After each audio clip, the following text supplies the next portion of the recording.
neighbor's house buckled in also with the basement. Oh, man. Got some families in Carteret that are going to be homeless. Actually, 4 families. All right, Mary, thank you. Good luck. Thank you for the report.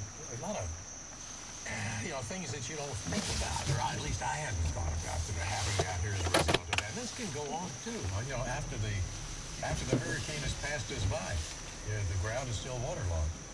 917 on New Jersey 101.5. Weather and traffic ahead. Constant weather updates, the latest tracking maps, breaking storm news.